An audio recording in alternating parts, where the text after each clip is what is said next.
صل على محمد. Assalamualaikum warahmatullahi wabarakatuh. Bismillahirrahmanirrahim. Alhamdulillahil hadi liman yasha'u bifadlih, al-mudillu liman yasha'u bi'adlih. Wassalatu wassalamu ala man la nabiyya min ba'dih, sayyidina wa syafi'ina wa maulana Muhammad wa ala alihi wa sahbihi. Wa ba'du, fayakulullahu subhanahu wa ta'ala fi muhkami tanzilih wa huwa a'lamu bimuradihi. Qalu subhanaka la ilma lana illa ma 'allamtana innaka antal alimul hakim. Nawayna at-ta'alluma wat-ta'lim wat-tadhakkura wat-tadhkir wan-naf'a wal-intifa' wal-ifadata wal-istifadah wal-hatha 'ala at-tamassuki bi kitabillahi wa sunnati rasulih wad-du'a ila al-huda wad-dilalata 'ala al-khair ibtigha'a wajhillah wa mardatihi wa qurbihi wa thawabih. Al-Fatihah. A'udzu billahi minasy syaithanir rajim. Bismillahirrahmanirrahim. Alhamdulillahirabbil alamin. Arrahmanir rahim. Maliki yaumiddin. Iyyaka na'budu wa iyyaka nasta'in. Ihdinas siratal mustaqim. Siratal ladzina an'amta 'alaihim ghairil maghdubi 'alaihim waladdallin. Amin. Rabbighfir lana wa liwalidina amin. Bapak Ibu, saudara-saudara jamaah Majlis Dzikir wa Ta'lim Majlis Ramadan Masjid Jami Darul Falah yang saya hormati dan muliakan, terkhusus segenap jajaran DKM Masjid Jami Darul Falah yang saya muliakan, para tuan-tuan guru, para hujjaz, dan juga tokoh masyarakat yang hadir di pagi ini, yang semuanya insya Allah selalu dirahmati, dimuliakan Allah Jalla Jalaluhu. Kita bersyukur kepada Allah di pagi ini Allah hantarkan diri kita memasuki hari yang ke-17 ya. Hah? Oh, kira saya 17. Syukran tadi bilangnya 17. Masuk hari yang ke-berapa? 13 ya, 13 Ramadan. Allah hantarkan diri kita dan kita diberi sehat, diberi kekuatan, terkhusus Allah tanamkan iman Islam kita. Kita berharap semoga Ramadan di tahun ini menjadi Ramadan yang bermakna buat kita, sehingga Allah hantarkan sampai akhir di bulan Ramadan dan ibadah kita semuanya diterima oleh Allah Subhanahu wa taala. Amin ya rabbal alamin. Saudara enggak ngantuk? Ngantuk enggak? Hah? Ngantuk enggak? Ya, kalau ngantuk tidur aja. Iya. Ya, jadi kita lagi ngaji ya. Ya, lagi ta'lim ya, di bulan Ramadan ini luar biasa nih. Fadilah Ramadan, masuk majlis ilmu. Nah, ini menjadi sesuatu keutamaan yang sangat luar biasa yang memang diburu oleh orang-orang salafus saleh. Ya. Bapak Ibu, saudara yang dirahmati Allah, sedikit saya mau flashback ke orang-orang soleh terdahulu ya. Itu orang-orang soleh terdahulu, saudara ya. Beliau itu, mereka semua orang-orang soleh itu 11 bulan sedihnya, 1 bulan gembiranya. 11 bulan sedihnya itu apa? Dia sedih kalau umurnya itu nggak sampai pada Ramadan, sehingga dia berharap benar-benar kepada Allah supaya umurnya disampaikan pada bulan Ramadan. Dari bulan Syawal, Dzulqa'dah, Dzulhijjah, terus begitu masuk Ramadan baru kegembiraan. Ketika umurnya disampaikan Allah pada bulan Ramadan, mereka orang-orang soleh saat itu sujud syukur pada Allah, berterima kasih karena disampaikan, sehingga mereka benar-benar memburu Ramadan itu dengan semangat, dengan kekuatan iman Islamnya, dan dia nggak pernah abaikan sedikit pun hari-hari Ramadan itu kecuali untuk taat kepada Allah. Begitu detik-detik berakhir Ramadan, sedih lagi, masuk Syawal sedih lagi. Kesedihan mereka di akhir Ramadan itu ada kekhawatiran kalau Ramadannya tahun ini tidak diterima oleh Allah. Sedih dan sangat, begitu seterusnya.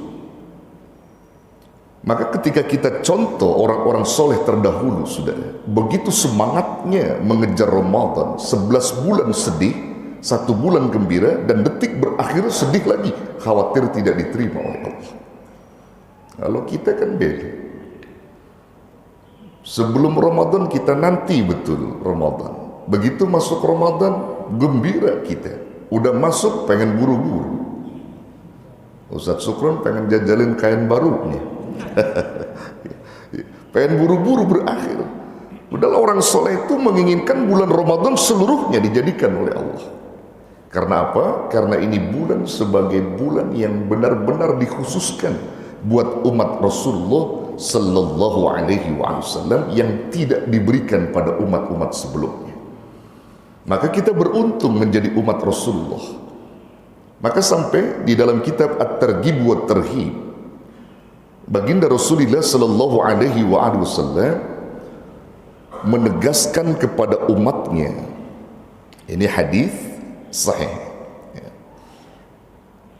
ketika Ramadan itu ada di tengah-tengah umatnya, beliau panggil seluruh manusia. Nah, ini umumnya, terkhusus umat Islam. Ya, manusia ini dipanggil oleh Rasulullah Sallallahu Alaihi Wasallam. Ya ayyuhan nasu, qad adhallakum syahrun azimun mubarakun. Wahai sekalian manusia, qad adhallakum, sungguh benar-benar telah datang kepada kalian syahrun azimun, bulan yang agung, mubarakun, dan bulan yang diberkahi. Menarik perhatian kita, saudara. Rasulullah tidak memanggil ya ayyuhal muslimun, ya ayyuhal mu'minun, tapi Rasul panggilnya apa? Ya ayyuhan nas, wahai sekalian manusia. Hal ini menunjukkan Rasulullah ingin mengkhabarkan kepada seluruh manusia yang ada di muka bumi ini bahwa Allah datangkan bulan yang agung, bulan yang mulia, bulan yang diberkahi bagi kalian, hei manusia yang tidak ada beban dan perintah Allah untuk berpuasa, maka hormati bulan yang agung ini. Begitu maksudnya, saudara. Dan bagi kalian yang kena beban dan perintah Allah untuk berpuasa, maka berpuasalah. Manfaatkan waktu Ramadanmu itu dengan sebaik-baiknya. Jadi seluruh manusia dikhabarkan oleh Rasulullah, bulan agung ini hadir di tengah-tengah kalian, hormati oleh kalian. Maksudnya di situ bagi orang yang kagak berpuasa, mohon kalau mau makan jangan pakai di luar, kalau mau ngerokok jangan pakai dilihat orang, kalau mau ngopi jangan pakai dilihat orang. Betul begitu, saudara.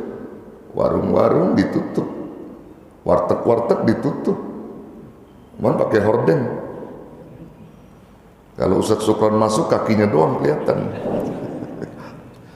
Saudara yang dirahmati Allah. Namun dalam hal ini, saudara, bagi orang-orang mukmin nggak ada yang nggak berpuasa. Kalau orang Muslim banyak yang kagak puasa, tapi orang mukmin nggak ada yang nggak puasa. Puasa semua, karena taklif perintah Allah itu kepada berpuasa itu pada orang beriman, bukan orang Muslim, Pak. Maka kalau kita bertanya atau berkata orang mukmin, pasti Muslim. Orang Muslim belum tentu mukmin, begitu saja. Makanya kalau mau melihat orang mukmin, sholat subuh lihat orang mukmin, gitu. Kata Buya Hamka begitu. Kalau mau melihat orang mukmin, lihat sholat subuh sama isya, itu mukmin semua itu. Kalau melihat orang Muslim di mana? Nanti saat Idul Fitri sama Idul Adha banyak orang Muslim itu. Betul. Antum orang mukmin atau orang Muslim? Mukmin Muslim. Mukmin. Kalau disebut mukmin pasti Muslim, saudara. Tapi Muslim belum tentu mukmin.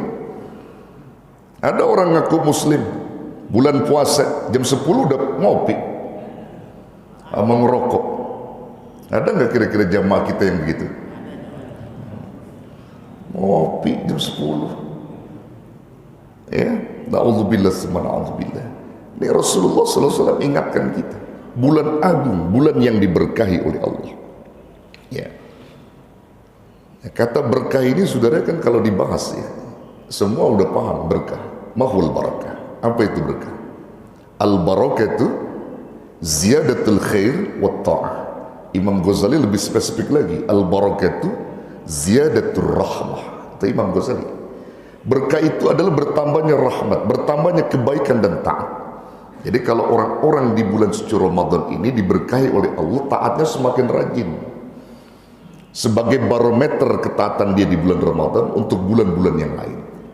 Taatnya semakin rajin. Nah, lalu kemudian Rasulullah melanjutkan. Kata Rasulullah apa? Syahrun fihi lailatun khairun min alfi syahrin. Bulan yang di dalamnya ada satu malam yang lebih baik daripada 1000 bulan. Malam apa itu? Malam Lailatul Qadar. Nah, ini malam Lailatul Qadar ini banyak yang menerjemahkan malam 10 hari terakhir gitu ya. Ada lagi yang menerjemahkan dari awal. Kalau Imam Nawawi itu menyebutkan Lailatul Qadar itu didapat itu bagi orang-orang yang memburu Ramadan dari awal tuh. Kalau dia memburunya cuma 10 hari terakhir doang, nggak akan pernah dia dapat. Karena ada niat tertentu di 10 akhir. Tapi kalau dia burunya dari awal, insya Allah akan yakinkan itu. Ya. Di malam-malam ganjil itu, ya, malam turunnya Lailatul Qadar. Dari malam pertama, Imam Nawawi menafsirkan malam Lailatul Qadar itu malam pertama, malam ketiga, malam kelima, malam ketujuh dan seterusnya sampai malam ke-29. Itu Imam Nawawi. Sehingga benar-benar mereka memburu Ramadan itu dengan semangat gitu. Ada juga yang 10 terakhir, tapi dia juga tidak melewati malam-malam pertama di bulan suci Ramadan untuk mengejar malam Lailatul Qadar. Orang kalau sudah kena Lailatul Qadar, saudara, dia sudah mendapatkan. Itulah yang disebutkan kelebihan umat Rasulullah SAW yang umurnya dilebihkan daripada umat-umat sebelumnya. Sebut saja umur antum 40. Katakan terhitung dari akil balik 15 tahun. 40 potong 15 berapa? 25. Selama 25 tahun itu dimotong akil balik tadi itu. Ketemu Ramadan, bagus Ramadan antum. Ramadan antum bagus. Ya, sebut saja deh 10 aja deh, 10 tahun aja deh. Ramadan antum bagus, ketemu sama Lailatul Qadar. Kalikan. Kalau 1000 bulan itu berapa tahun? 83 tahun. 83 tahun ya kali 10 Ramadan yang antum kena Lailatul Qadar, berapa tahun itu? Berapa? 830 tahun, begitu ya. 830 tahun. Tuh kalau umur 40 potong masa akil balik, diambil lagi 10 tahun saja kena Lailatul Qadar. Subhanallah, udah luar biasa. Apalagi sampai 25-nya itu mengena Lailatul Qadar, luar biasa. Makanya umat Rasulullah umurnya melebihi daripada itu, daripada umat-umat sebelumnya. Walaupun secara zahir umat Rasulullah udah dibatasi memang sama Rasulullah. Li umri ummati baina 60 wa 70. Untuk umur umatku antara 60-70. Pokoknya kalau secara zahir umat Rasulullah nggak jauh dari situ, Pak. Makanya kalau jamaah nih pagi ada yang 69, 11 bulan, dan tinggal sebulan lagi. Ya, kira-kira kan begitu. Cuma kita kan gak paham yang begitu ya. Jadi yang jelas kita diberi umur oleh Allah. Zahirnya umur umat Rasulullah itu antara 60-70. Zahirnya. Tapi secara majaznya itu banyak, luas. Nah, di Ramadan sungguh luar biasa, saudara. Allah jadikan malam Lailatul Qadar di dalam bulan itu. Syahrun ja'alallahu siyamuhu faridah. Bulan di mana Allah jadikan kewajiban berpuasa di siang harinya. Wa qiyamu lailihi tatawwu'an. Dan di waktu malamnya itu, ya, berdiri di waktu malam mengerjakan salat sunnah, disebut salat sunat tarawih, itu disunahkan oleh Rasulullah sallallahu alaihi wasallam. Jadi berdiri malamnya itu adalah sunnah. Nah, kemudian menarik perhatian kita, saudara. Melanjutkan hadis ini, Rasul menyebutkan man taqarraba fihi bi khaslati minal khair kana kaman adda faridatan fi maswah. Siapa orang yang mendekati dari suatu kebaikan dengan satu perkara kebaikan, kana kaman adda faridatan fi maswah, adalah mereka seperti orang yang melaksanakan satu kewajiban fi maswah di luar Ramadan. Satu kebaikan kita lakukan di dalam Ramadan itu sama balasannya seperti satu kewajiban di luar Ramadan. Sebut saja perkara sunnah misalnya. Kita sholat sunnah di dalam bulan Ramadan itu menjadi wajib balasan pahalanya. Mendekati perkara kebaikan di bulan Ramadan itu akan mendatangkan pahala wajib. Itu Ramadan. Tidak terjadi pada bulan yang lain. Lalu bagaimana ketika manusia melaksanakan perkara kewajiban di dalam bulan Ramadan? Wa man adda faridatan fihi, dan siapa orang yang menjalankan satu kewajiban fihi di dalam bulan suci Ramadan, kana kaman adda sab'ina faridatan fi maswah, maka adalah mereka seperti orang yang menjalankan 70 kewajiban di luar bulan Ramadan. Jadi satu kewajiban berbanding 70. Jadi kalau antum melaksanakan puasa satu hari di bulan Ramadan, itu berarti anda melakukan 70 kewajiban di luar Ramadan.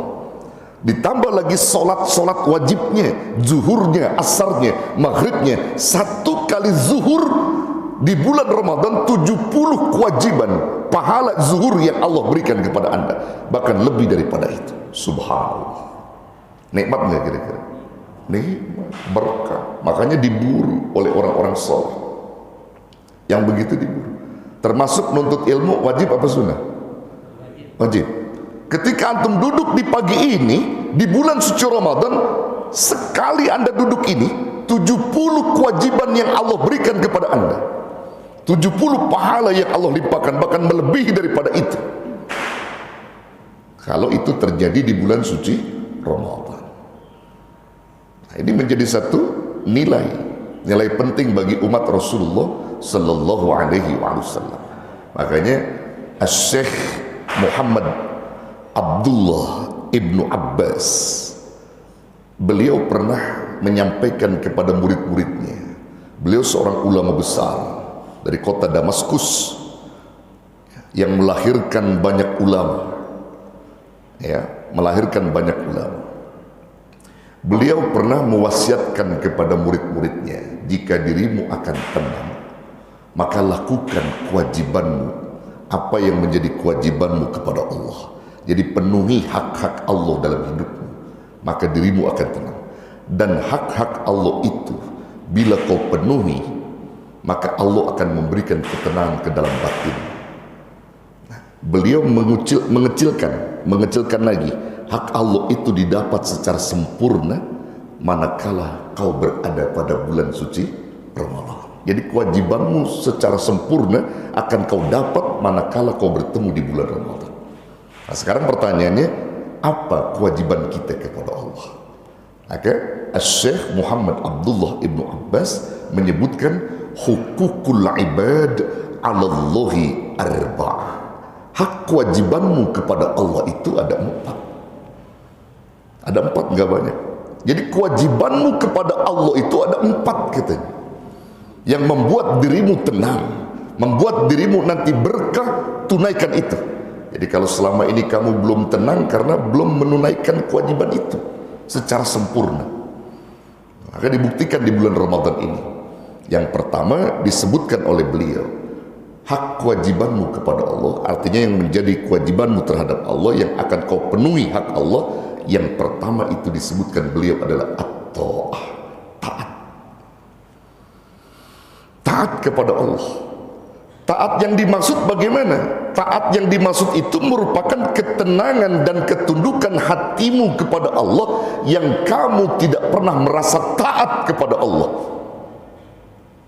tetapi kamu Taat merasa, bukan merasa taat. Itu yang disebut taat.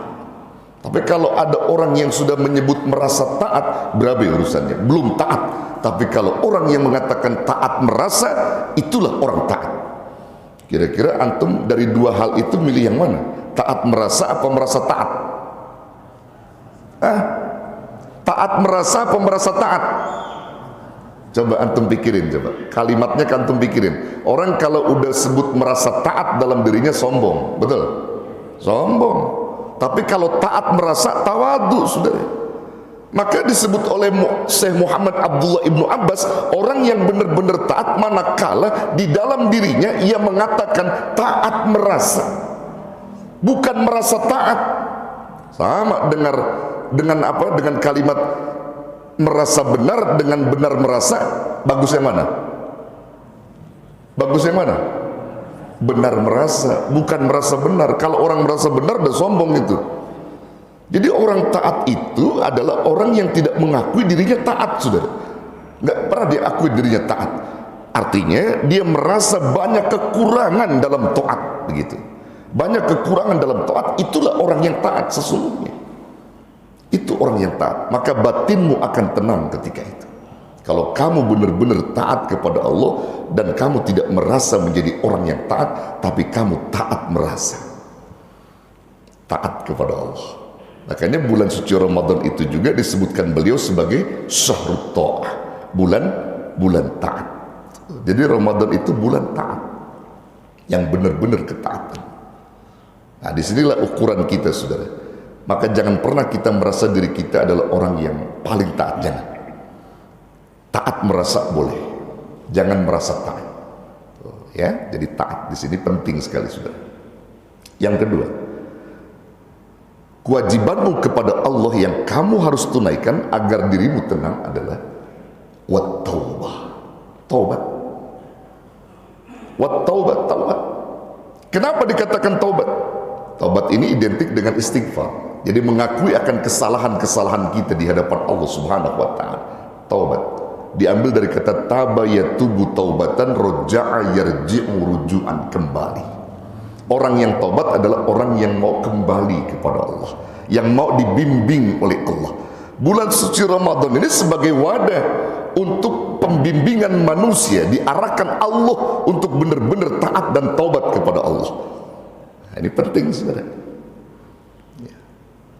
Rasulullah saja sebagai manusia yang sudah disucikan oleh Allah, beliau nggak kurang sehari semalam itu taubatnya 70 kali, bahkan ada riwayat menyebutkan 200 kali Rasulullah bertobat, mengucapkan istighfar. Kalau Rasulullah 200 kali, antum kira-kira berapa kali sehari? Kira-kira berapa kali?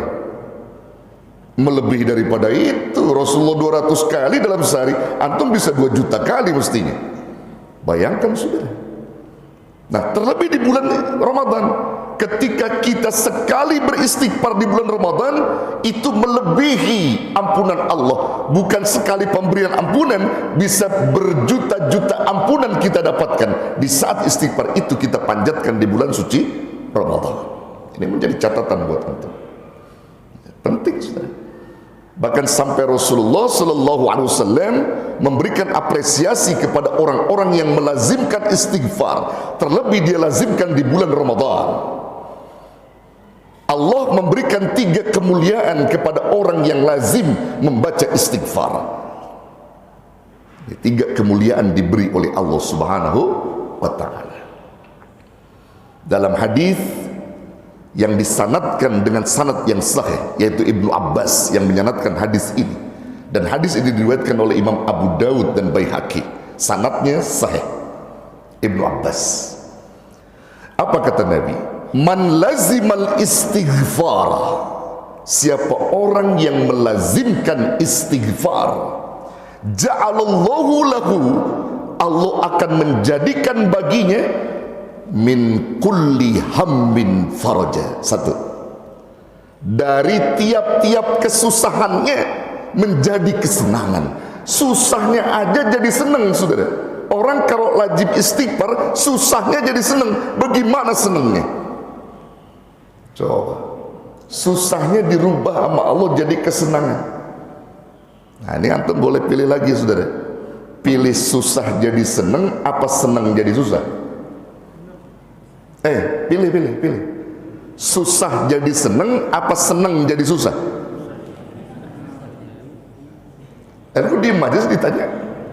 Pilih yang mana? Susah jadi seneng. Kenapa nggak pilih seneng jadi susah? Gimana? Udah susah aja seneng. Ini yang seneng jadi susah saudara.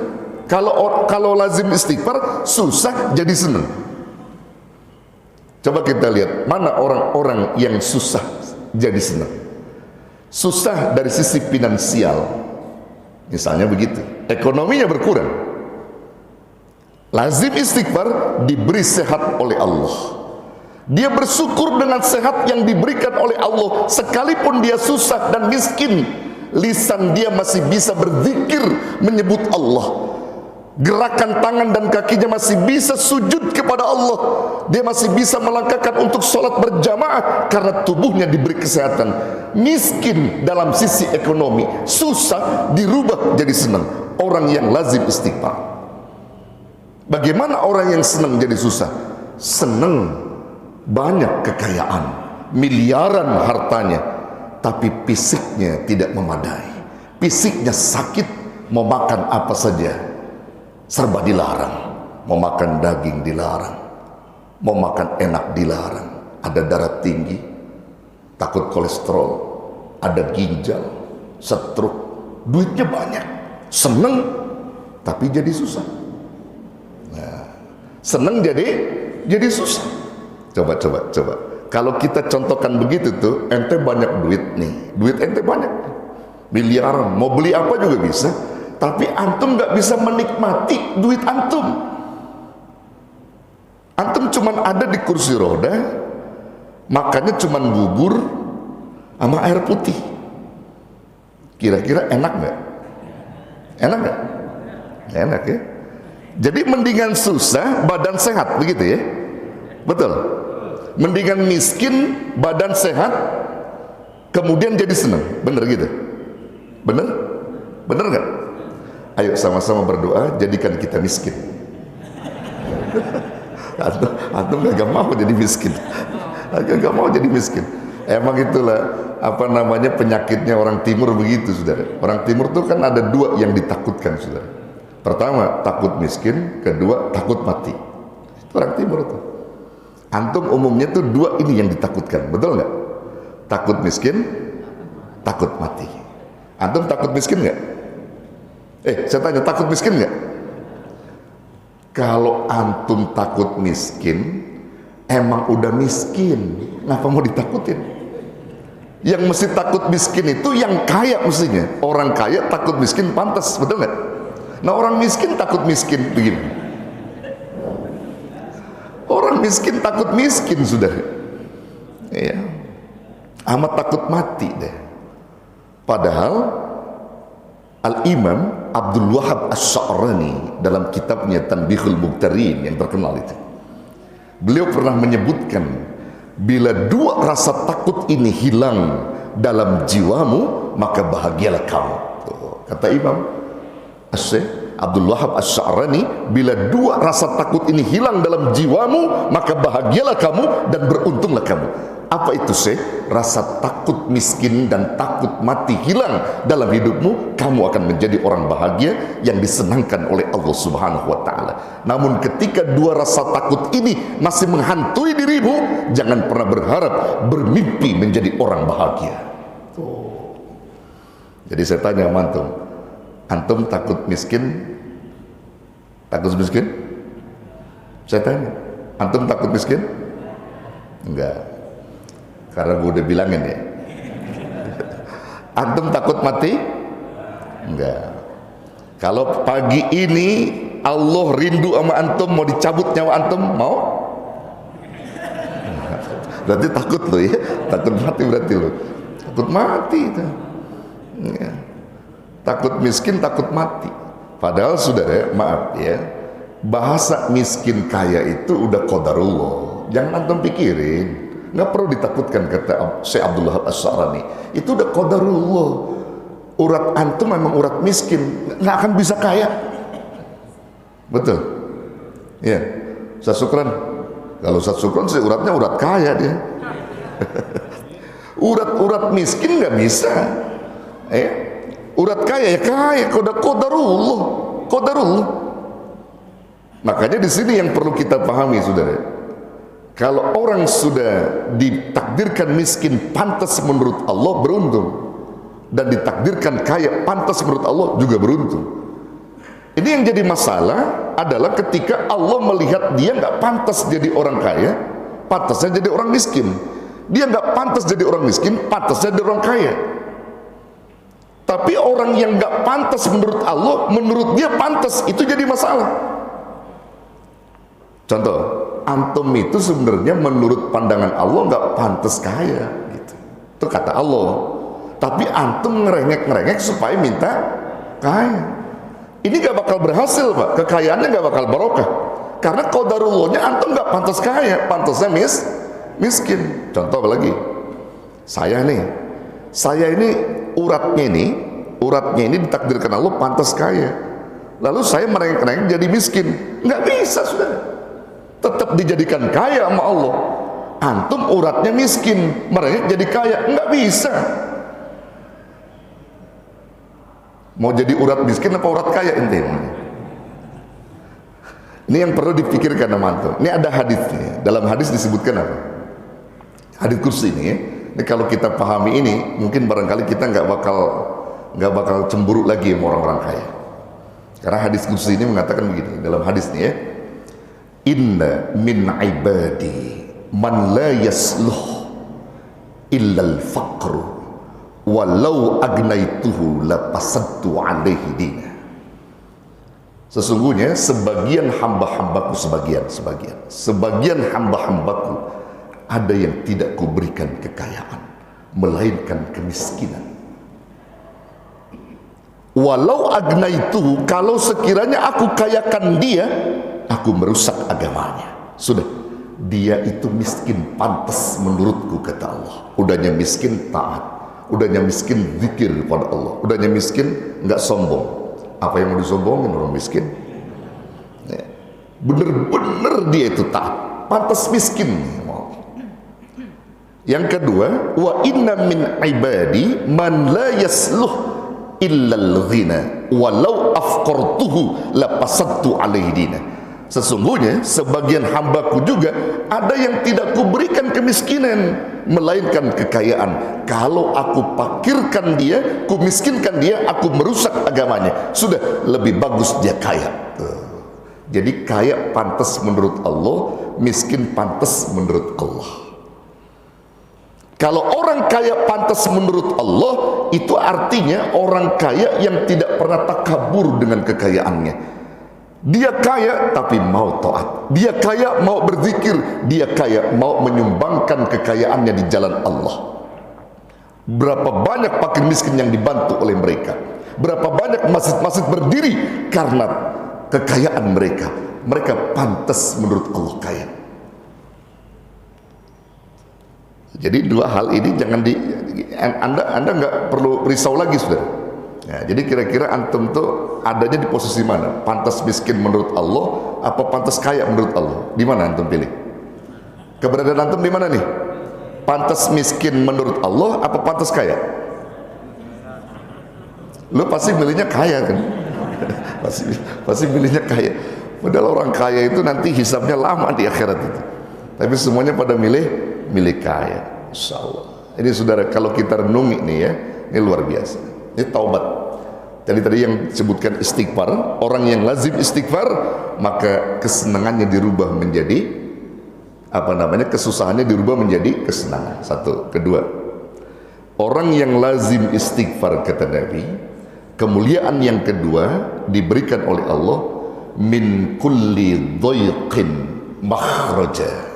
Dari tiap-tiap kesempitannya diberikan jalan keluar. Ada jalan keluar di balik kesempitan orang yang rajin beristighfar kepada Allah. Gak bakal susah, Pak, orang istighfar. Insyaallah. Janji Rasul gak akan pernah meleset. Kalau kita yakinkan ya, kita yakinkan. Kalau kita yakinkan, karena ini janji Rasul pasti.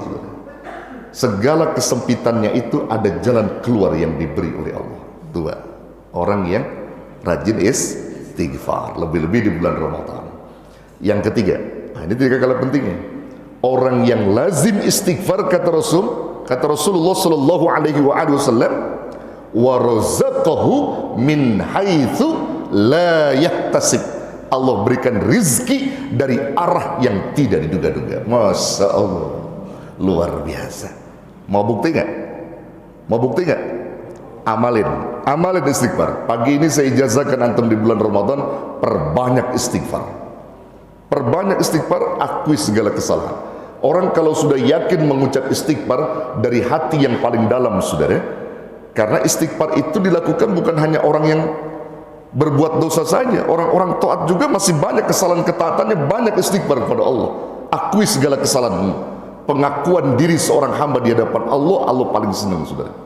Dengan kata taubat tadi itu, senang Allah. Ya, akuin itu, maka Allah akan berikan yang terbaik buat kita. Banyakin baca istighfar. Banyakin baca istighfar di bulan Ramadan ini. Yakinkan pada Allah Subhanahu wa taala, ada jalan keluar yang Allah berikan. Itu tiga kemuliaan yang Allah berikan bagi orang yang melazimkan istighfar. Hatinya yakin, baca istighfarnya juga lembut, saudara. Kalau antum nih yang suami-suami nih diuji sama Allah punya bini judesnya luar biasa. Kalau ente pulang ke rumah maunya kan kopi udah tersedia, ini kopi belum, mak kopi nyeduh sendiri. Ada nggak bini yang begitu? Ada nggak bini yang begitu? Bini siapa? Bini lo. Nyeduh kopi, nyeduh sendiri katanya, suruh nyeduh sendiri aja, seduh tuh laki ya, karena takut sama bininya tuh laki juga. Seduh kopi, tanya makan apa hari ini pak, nanya makan apa, galak tuh bini. Dilihat disaji ada ayam goreng, begitu dia nyendok nasi mau ngambil ayam, ditepak sama bininya, jangan pahanya anak lu belum makan. Yo Allah, galak banget tuh bini. Kalau antum ngelihat bini macam begitu, ya kata ulama-ulama, sikapi dengan istighfarmu kepada Allah. Istighfarnya lembut. Astaghfirullahaladzim, ya Allah, emang ini kesalahan saya, belum bisa didik bini. Cuman jangan dikaitkan begini, ya Allah saya nyesel, padahal dulu saya udah jodohnya udah demen banget sama Yuyun. Emang apa sama dia nih jadi begitu, kira-kira jangan begitu, nggak boleh tuh, nggak boleh yang begitu. Istighfar aja, istighfar lembut, istighfar. Astagfirullahaladzim. Akuin segala kesalahan kita sebagai suami yang belum bisa didik bini. Akuin, nanti cepat atau lambat hati istri antum tuh dirubah sama Allah dengan istighfar antum. Coba dirubah sama Allah, karena antum mengakui kesalahan antum sebagai suami belum bisa didik bini yang benar-benar berakhlakul karimah sama suaminya. Istighfar. Man istighfar antum juga itu dari hati, bukan dari emosi. Nah ada tuh laki yang dari emosi, ngeliat bini judes banget, istighfar sambil gigit gigi. Astagfirullahaladzim. Ada nggak yang begitu? Ada nggak? Kesel sama bini, astagfirullah, kesel. Ada ya? Nah, enggak, jangan begitu, jangan istighfar begitu, saudara, jangan. Iya, jangan. Istighfarnya hati yang lembut. Astagfirullahaladzim. Insya Allah dirubah. Insya Allah dirubah, saudara. Bini antum punya perangai buruk, banyakin istighfar. Itu kuncinya. Banyakin istighfar, dirubah sama Allah. Akhlak istri itu dirubah jadi akhlak mahmudah nantinya. Kalau anda lihat kan antum ini tampang-tampang takut bini nih. Takut bini, pada takut bini nggak? Takut bini nggak? Benar.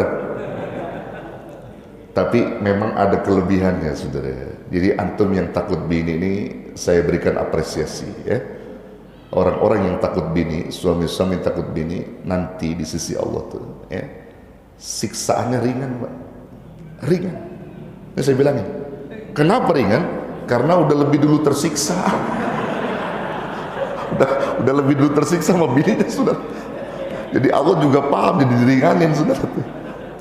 Ya, kata Allah, gue mau siksa lagi, dulu udah disiksa bener sama bininya, gitu.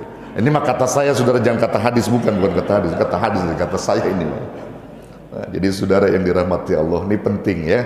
Jadi banyakin istighfar aja dah, banyakin istighfar, insya Allah berikan yang terbaik, gitu ya. Ya, kemudian berikutnya sedikit lagi. Syekh Muhammad Abdullah Ibnu Abbas menyebutkan bulan Ramadan yang menjadi kewajiban kita kepada Allah, hak kita, kewajiban kita kepada Allah maksudnya. Yang ketiga itu adalah syahru syukri, bulan bersyukur. Nah, ini penting. Bulan Ramadan itu bulan bersyukur, banyak-banyak kita bersyukur kepada Allah. Jadi syukur yang benar itu bagaimana, Kiai? Syukur yang benar itu adalah ru'yatul mun'im, la ru'yatul ni'am. Lihat zat yang memberi nikmat, bukan melihat pada nikmat, tapi lihat yang memberi nikmat. Itu yang paling tajam tuh. Jadi kalau kita melihat Allah yang memberi nikmat, sedikit ataupun banyak diberi, tetap kita bersyukur. Kalaupun nggak diberi, tetap kita bersyukur, karena Allah yang kita lihat, bukan nikmat yang kita lihat. Itu yang benar. Yang bagus syukurnya begitu. Ru'yatul mun'im, bukan ru'yatul ni'am. Kalau kita banyak kan ru'yatul ni'am, betul nggak? Kalau diberi nikmat baru bersyukur, nggak dikasih nikmat nggak bersyukur. Kita begitu. Dan kalau kita ngelihat ru'yatul mun'im, zat yang memberi nikmat, diberi enggak diberi, itu udah kewajiban kita yang disebut dengan hukukul ibad tadi. Kewajiban kita bersyukur, ngucap alhamdulillah. Copet aja pinter banget syukurnya. Copet, saudara, ditanya sama temannya, bagaimana berhasil? Alhamdulillah. Itu udah alhamdulillah dia. Alhamdulillah, nyopet alhamdulillah, syukur dia bilang. Itu karena ngelihat nikmat tadi tuh, yang begitu tuh, yang ngelihat. Tapi kalau dia ngelihat Allah nggak begitu. Nggak begitu, saudara, ya. Jadi syukur yang benar begitu. Termasuk bapak nih, banyak bersyukur dengan ibu, dengan istri, banyak bersyukur. Kenapa saya katakan demikian? Karena tugas-tugas pokok bapak yang seharusnya menjadi tugas bapak udah diambil alih sama istri. Betul, Pak. Dalam hadis, baca aja hadis-hadis sahih tentang kewajiban suami kepada istri. Itu dijelaskan dalam hadis itu, bahwa kewajiban suami itu banyak. Kalau suami kagak mau bersyukur sama istrinya, itu suami yang nggak normal, kata Nabi. Nggak normal tuh suami, karena dia harus berterima kasih sama istrinya. Orang suami yang berterima kasih kepada istrinya, berarti suami itu berterima kasih kepada Allah. Man lam yaskurin nas, lam yaskurillah. Orang yang tidak bersyukur kepada manusia, nggak akan pernah bersyukur kepada Allah. Di mana tugas kewajiban suami? Banyak, saudara. Urusan nyuci piring, tugas siapa? Tugas siapa? Suami, saudara. Enak aja tugas bini. Suami. Nyuci baju, tugas siapa? Suami. Ngepel rumah, tugas siapa? Suami. Masak, tugas siapa? Suami. Nyuapin anak, tugas siapa? Suami. Nyari nafkah, tugas siapa? Suami. Selama ini ente dipakai tugas antum dilakukan sama siapa? Istri. Berterima kasih nggak? Terima kasih. Makanya jangan galak sama istri, Pak. Nggak boleh istri itu digalakin, apalagi sampai ditampar, nggak mau ini ditampar segala macam, nggak boleh. Karena kewajibanmu udah diambil alih oleh istrimu itu. Banyak berterima kasih. Bu, ibu ada nggak? Bu, ada ya? Tuh, terima kasih sama istri. Jangan galak-galak. Jadi tugas suami itu banyak. Kalau gitu tugas istri apa, Kiai? Tugas istri cuma satu, kata Nabi. Apa itu? Taat kepada suami. Kalau suami bilang ngepel, ngepel.